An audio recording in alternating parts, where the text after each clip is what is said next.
Good evening, ladies and gentlemen. Welcome to Newsmakers.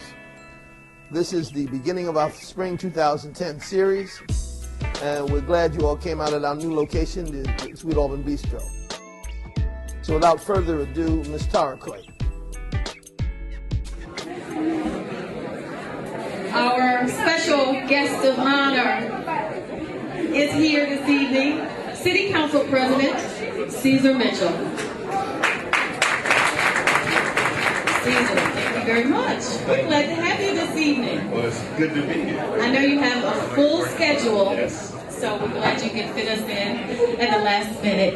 Now, the last time we were supposed to have you here was almost a year ago, maybe a little more than a year ago, and you were not running for city council president. You were running for mayor of Atlanta, and then we had a few changes, and a few people slid from one space to another. Yeah, there was a little political maneuvering going on. Okay. But it worked out for you. Yeah. Doesn't always work out that way. Yeah, being from this city, I have a deep and abiding love for my town. And so I did for a while consider running for mayor. But at the end, I realized that city council president was really where I thought I could provide the best leadership for the next 40 years.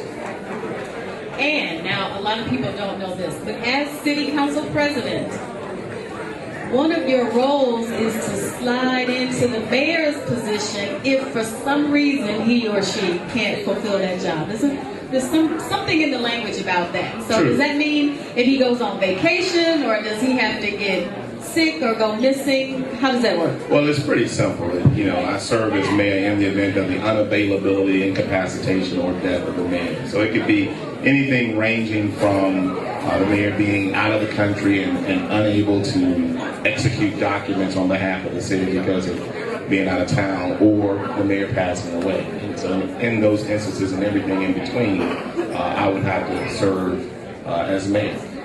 Okay, so we still may be able to say Mayor Ceasar Mitchell.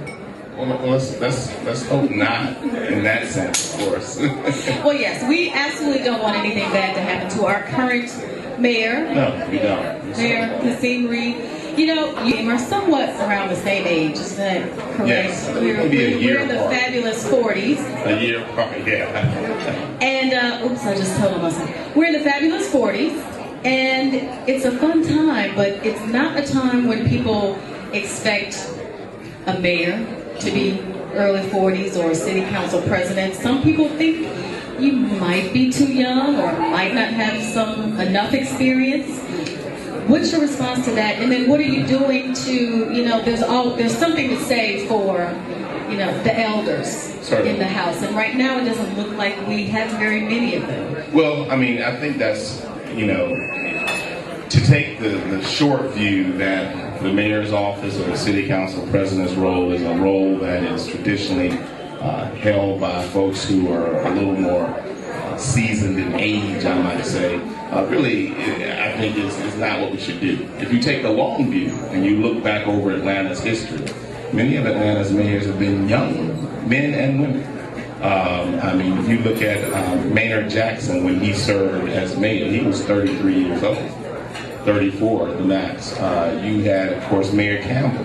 He was in his late 30s, early 40s. If you look around the country, in cities like Newark, Washington, D.C., and other places, you'll see that you have young leadership in municipal government. So if you look more broadly, and if you take the long historical view, what you see happening here in Atlanta right now is really no different from the past, and no different from what you see happening in other major cities in the country. So, with that being said, beyond kind of this notion of what history might indicate, I think we have a city council president, and a mayor who all come to the table with significant experience, not just 1 or 2 years as elected officials or no prior elected experience, but serious experience. I've been an elected official for 8 years. This is my 9th year.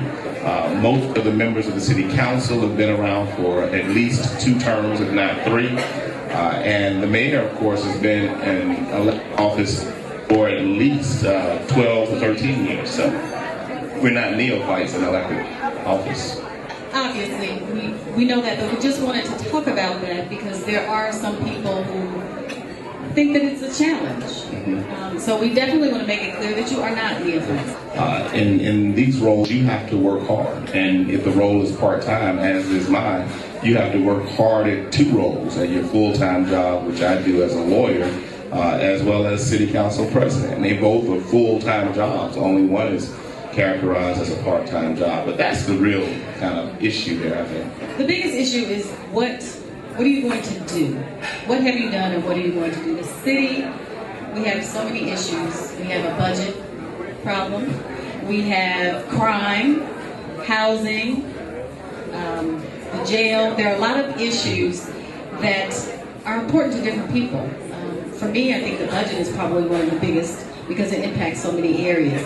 As city council president and as someone who's been on city council for 8 years, what are the priorities in 2010? Atlanta needs help. What are you doing? Well, the first thing you have to do really is make smart decisions and try to make every decision you make smart and incrementally sound. In other words, as we move forward with this new term as city council president, the first round of decisions I had to make was to identify the chairman or the chairs or of all the committees. So I had to essentially identify the council members. And how do you do that? What is the process?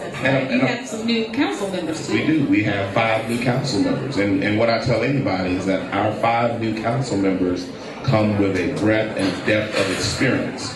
They don't come as neophytes in life, neophytes in public service, or neophytes even in their professional background. And so my task, one of my first tasks as city council president was to identify the council members who would lead the committees, as well as identify and establish the chemistry of the council through how I appointed council members to committees, whether it's the finance committee, which is widely viewed as the most important committee because that's where the money is discussed most often, or whether it's the public safety committee.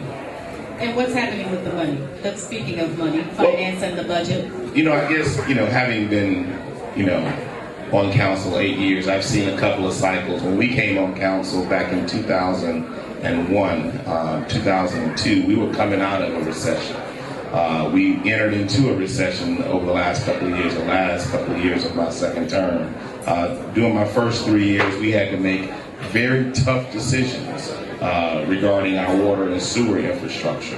So from my perspective, I won't call this a walk in the park, but I will say that I think we've got all the tools necessary in terms of this council and the mayor to make good and sound decisions. Now, what does that mean? That means going back to the fundamentals of what government is designed and intended to do. If you look at our city charter, it says we have to provide first for public safety, health, and welfare of the citizenry. That means making a strong dedication and commitment to police and fire. It also means making sure that we clean our streets, that we provide sanitation services, that we provide clean water and adequate sewer systems. If we focus in on those fundamentals as our priorities and then line up our dollars as we have them with those priorities, I think we can start to incrementally make some progress. But again, I think it's just going to take a process. City government is not unlike the greater society in terms of how this recession has impacted us. And how much control does city council have over where the money comes from? Well, where the money comes from really is a very simple equation. It comes from taxes and fees and to a smaller or lesser degree grant dollars from other levels of government or other organizations that have decided to invest in the city. Our taxes come, of course, from property taxes and from sales tax that we get. We get a share of sales tax.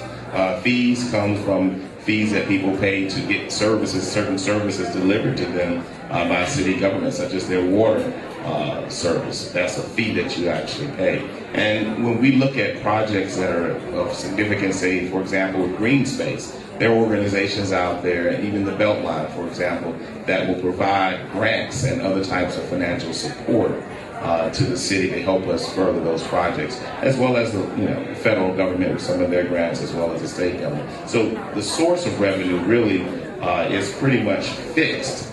However, we will have to in the years to come, and I hope to be a part of a process and even provide leadership in terms of bringing folks together to figure out how we might expand our revenue base. That's going to be critical. But right now we have to control our costs.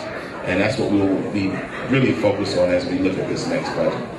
And does controlling costs equate to people losing jobs? When you talk about controlling costs, you have to look at everything across the board. And I really do believe that there's always this fear on the part of elected officials to discuss tough issues.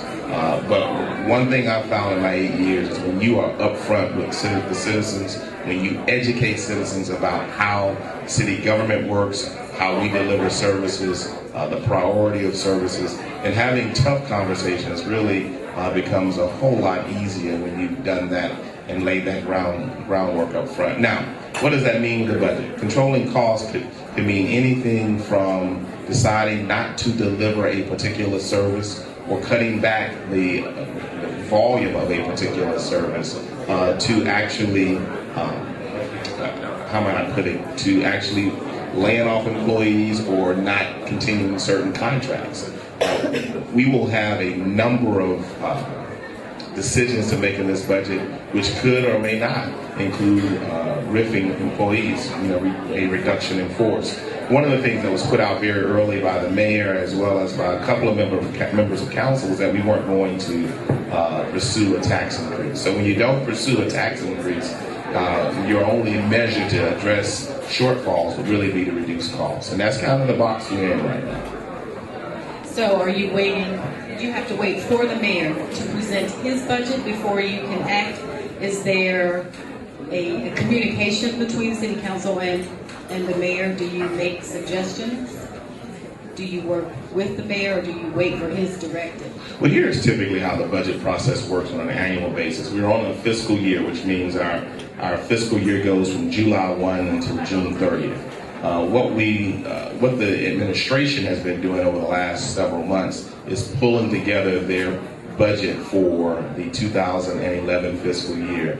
I've taken it upon myself to have conversations with the mayor about what I think are some budget sticking points that the council will have. And the mayor has been very gracious in taking time to sit down in advance with the council and discuss some of our budget concerns. So we've had a couple of meetings to discuss the budget in advance. Next week, the council will have a half-day budget retreat where we'll have an opportunity to get some feedback from the CFO about the budget that he will be presenting to us the following week. Once that budget is given to the council, it goes into the finance committee and it sits there and it's held so that we have an opportunity to get presentations from the various departments, from the various employees, stakeholder groups, as well as from citizens. And as we go through that process over the next couple of months, we may amend the budget to add certain expenditures. We may amend the budget to cut out certain expenditures. We may look at ways to identify some additional small buckets of revenue, but it'll be a process. There will be debate amongst council members and debate between the administration and the council. How do the citizens get involved in this process? Well, we have a process that allows for citizens to, what we've done in the past is to have what we call budget hearings where the citizens can come down and comment on the budget. We really kind of leave it up. Traditionally we've left it to the chairperson of the finance committee to decide how to engage the public in conversations about the budget. We've done something as broad. We've done something as broad as actually have several hearings out in the neighborhood to just having a series of public hearings down at City Hall. So what we'll do this year will depend upon kind of the appetite of the council. Okay, so let's move to something a little lighter. Yeah, that's kind of heavy. Jump right in, that's heavy. Let's talk about what your pet projects are. What does the city council president are you working on now, or what do you want to see happen over the next year in Atlanta? Well, I think you touched on one of the things. One of the things that that I will spend some considerable energy working on would be identifying ways to grow the city. And that will range from conversations about even our bar hours, believe it or not, becomes potentially a revenue source, to attracting new business to the city to create new opportunities for corporate tax. So we've got to really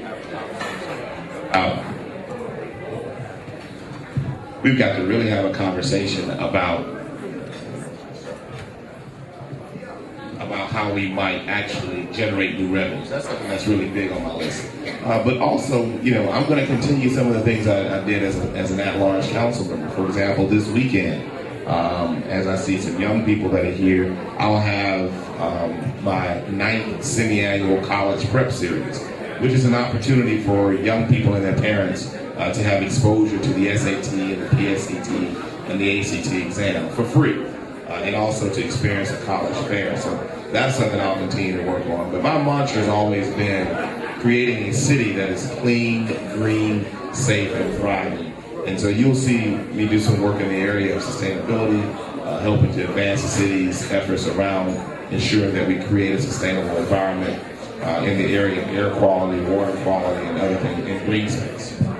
Speaking of green space, that is the big thing now. There are a lot of business owners here with us today and who watch Newsmakers Live who want to know what the city is looking for. Is there anything you can tell them about working with the city in terms of maybe a green business or what the city is looking for?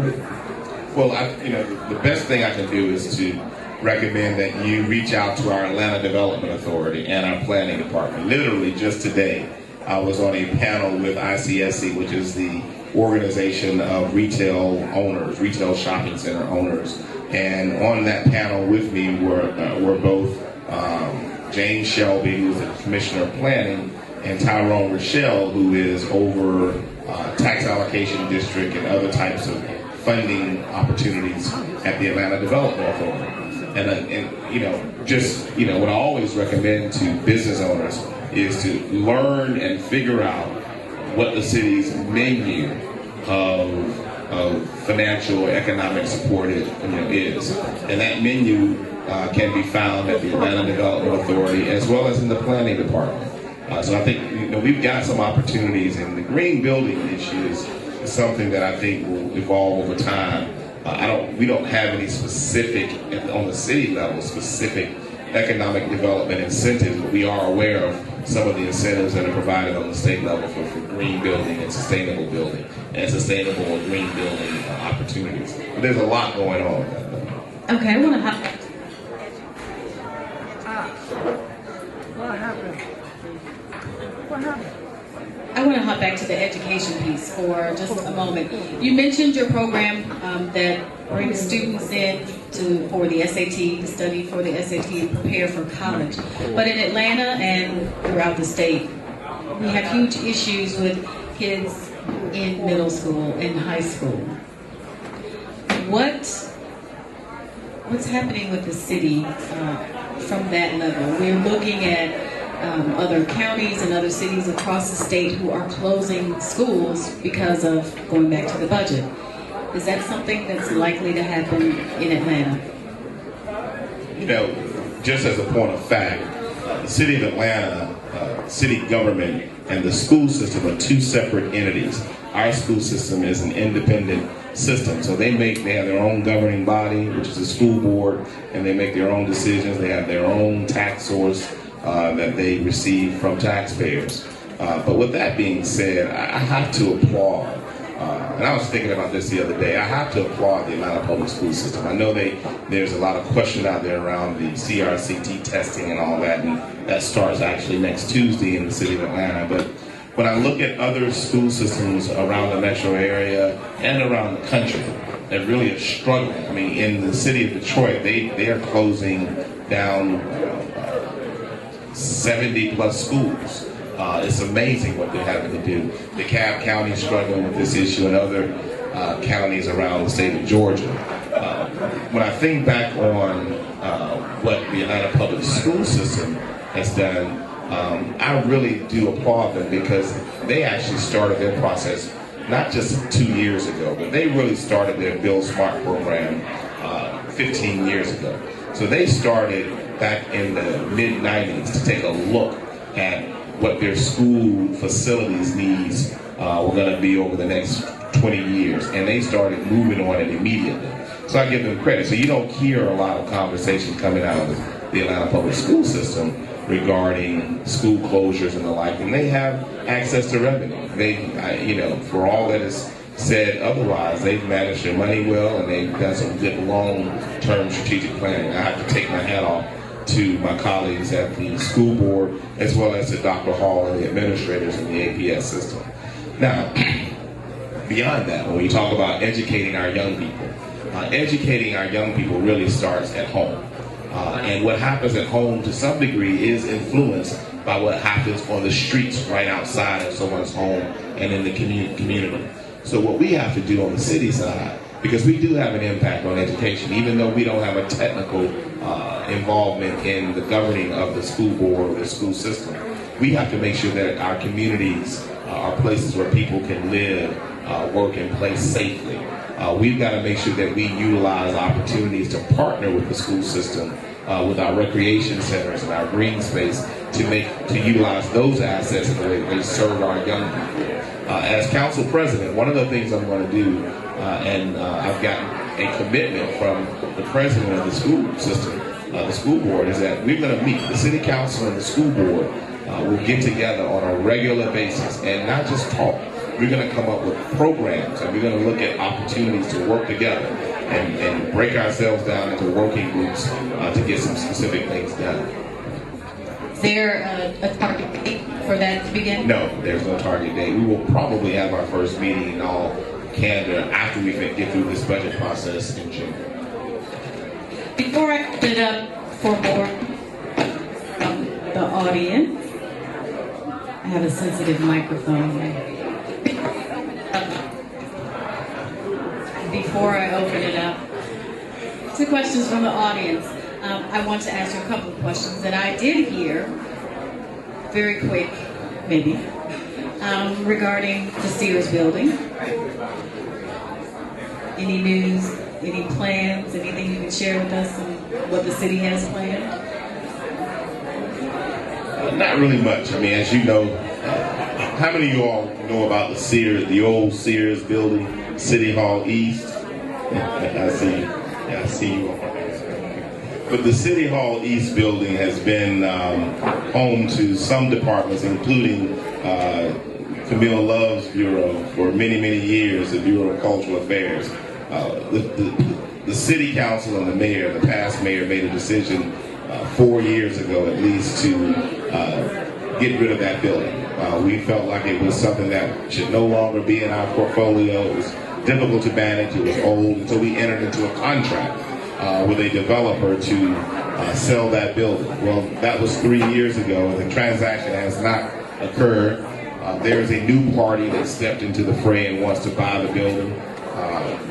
We will be trying to finalize that deal hopefully over the next couple of months.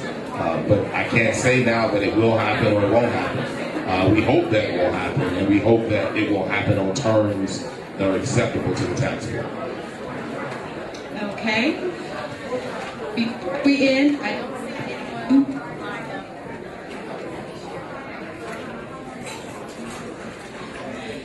Is there anyone that has a question for the President of City Council, Ceasar Mitchell?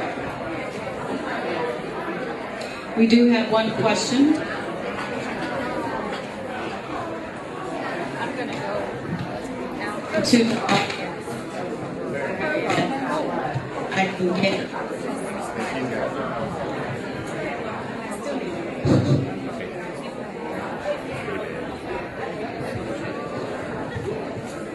I just have a question. I'm Richard Shabazz with RSB Peer Report. Do you have any idea as to what are some of the plans for the rec centers to open them back up? Well, the mayor has announced a plan to partner really with the private sector to reopen all the rec centers. It will take some city resources as well. But his vision, and I really like the vision, is to create what he calls centers of hope. And this will essentially create an environment where our young people in the city can have what I would call a seamless, all-day experience, learning experience. So that when they go to school in the morning at 8 o'clock and leave at 3 o'clock, they don't go home. They will go to a recreation center and have some culturally or educationally enriching experience. So I'm supportive of that. It's going to take some support from the private sector, and so we're on the council side waiting to see what that looks like, and hopefully we'll be able to support it. All right, Caesar, we have another question for you.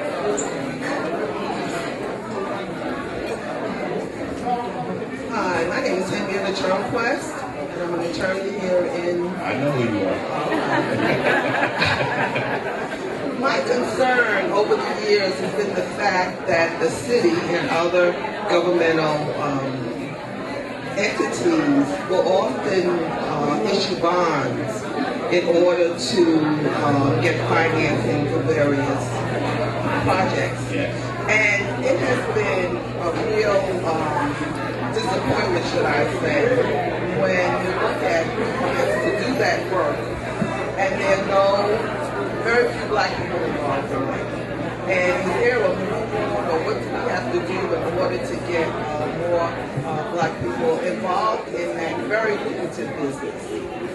Well, I think if you look at, and that's a very good question. Your question essentially, this Attorney Turnquest's question is, what are we going to do as we issue bonds for projects? What are we going to do to get more minorities involved, black people involved in these opportunities? Well, when you look at a bond issuance, it really starts with the actual transaction itself. So there's a whole push and a need to have some level of diversity and inclusion at the transaction level. And then beyond that, you actually have the program level where you actually are doing the work that the bond proceeds are intended to pay for. The city has an EBO program, a program that is designed to provide opportunities for minorities and for women. What has happened really over the last 15 years, and you are more aware of it than I am, of course, given your experience both as a lawyer and as a legislator, what's happened over the last 15 to 20 years is you've had attack after attack after attack on these programs. And so it's made it more difficult for us to provide a broad base of opportunities for the minority community. However, there are ways you can still do it. If you look at this most recent bond issuance that we are doing for the airport, $1.2 billion. With the minority participation in that bond issuance is right at 44%. So you have, up to 44% of those proceeds. That is almost $500 million, a little more than $500 million that will be managed by minority firms. And so that's only one part.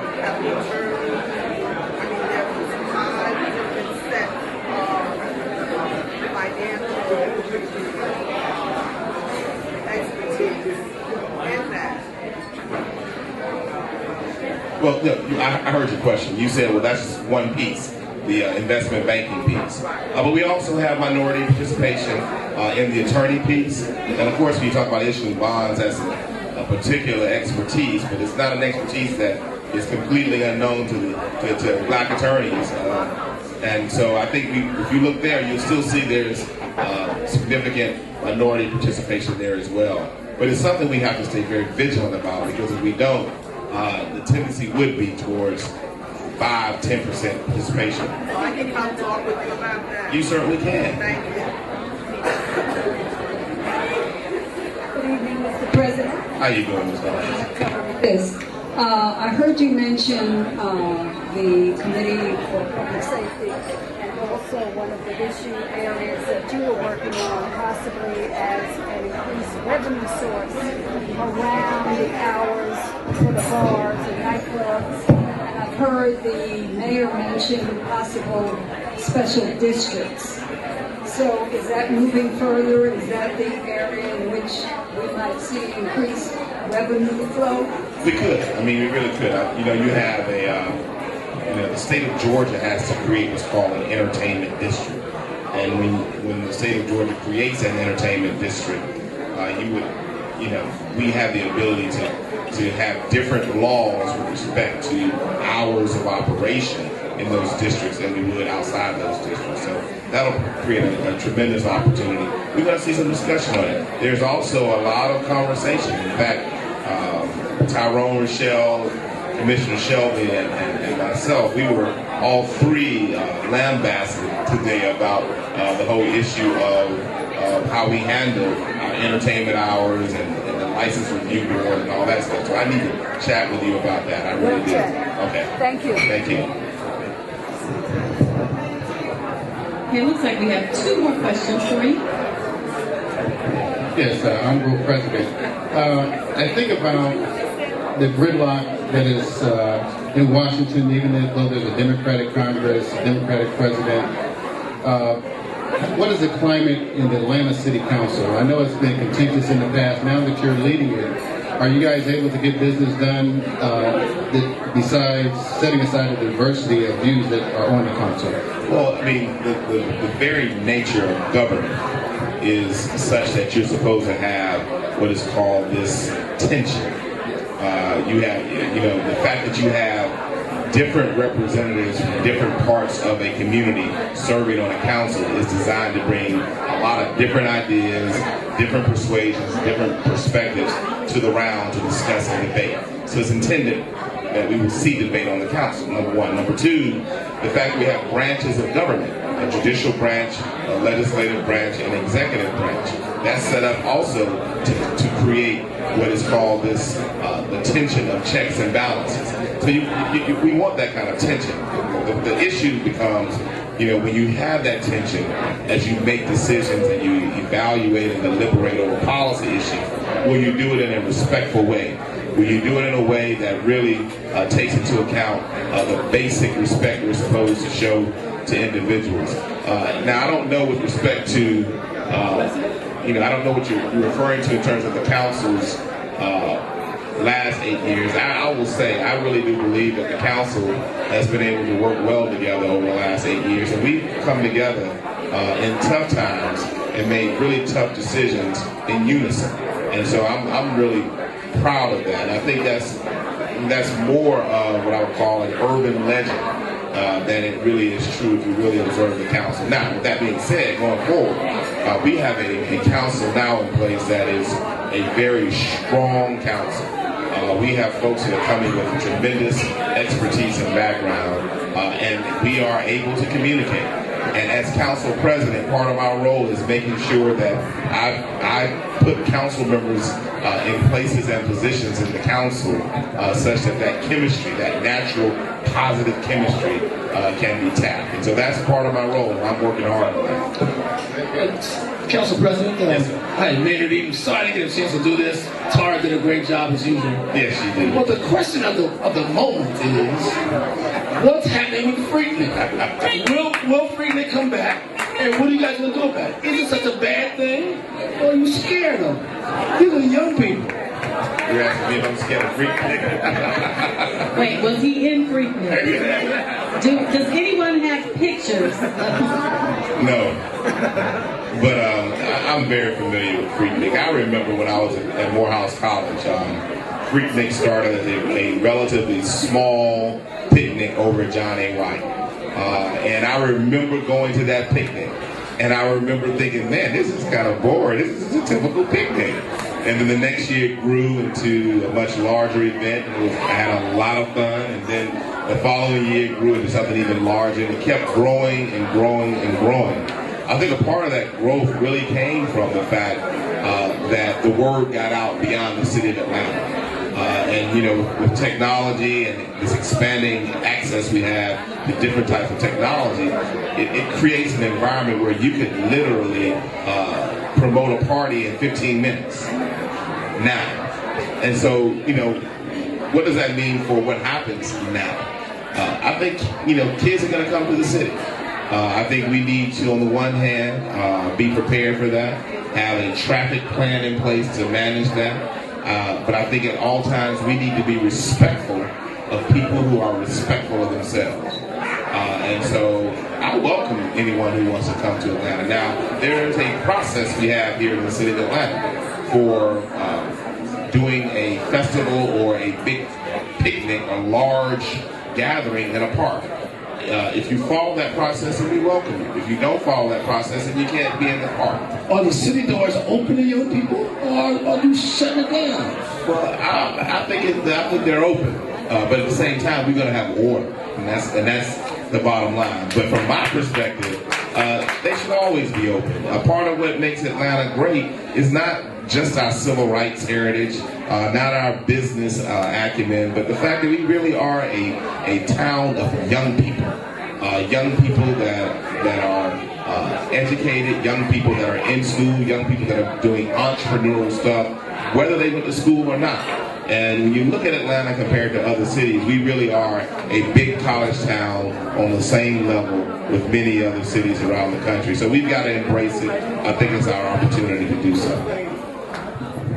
Good evening, Council President Mitchell. How you doing, Ms. Farmer? Very well, thanks for asking.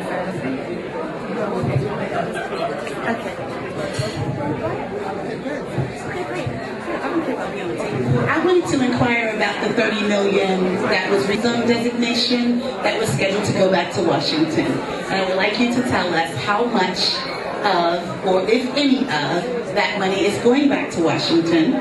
And if that money is being spent on streetscaping and transportation projects in those inner city neighborhoods. I happen to benefit from one that happened at my corner, and they told me they used the ACORA money. So I just would like to know if that's what the plan is and what's happening.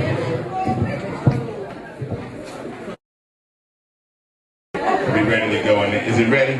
Okay, Ms. Farmer, your question actually is a very good one. Thank you. And I must admit, I must say this. Because there is a humorous side of me. There's a part of me that almost says, thinks that we should just send the money back. Lesson learned. Because, we've not spent it. And we've had 2 generations of programs to spend it. The empowerment zone and then the renewal community money.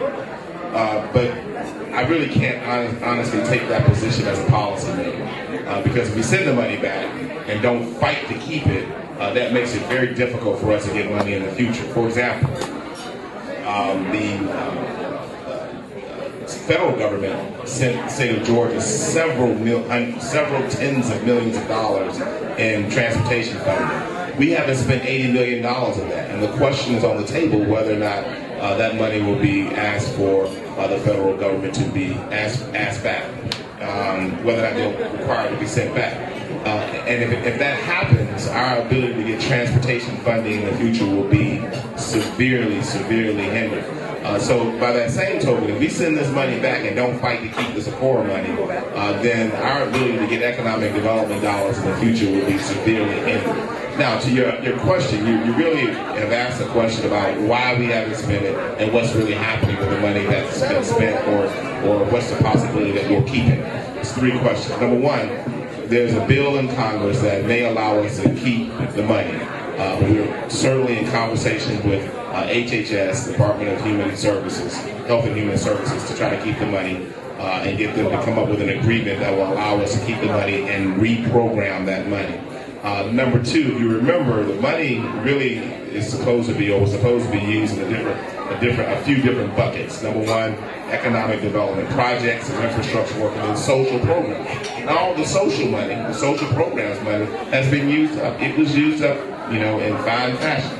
The money that really hasn't been spent at this point is the bucket that's been designated for economic development projects and things of that nature. Now, a part of the problem is that, this money does not actually, it's not designed and intended to service 100% of the financing costs or financial costs associated with a development project. These monies are really designed to be 10%, 5% kind of gap financing or gap funding.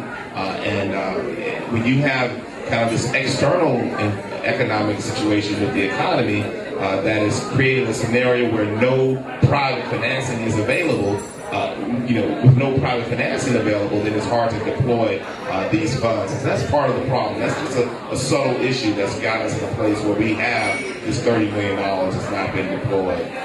But I think if we continue to fight and continue to make the strong argument and make the case that we should keep the funds and that we can use the funds, particularly when the economy comes back in play, then we may be able to keep it. I think we may see some good use out of the money.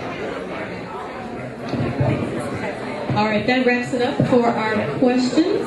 Thank you for hanging in between the tape change. Yes. And for showing up. Oh.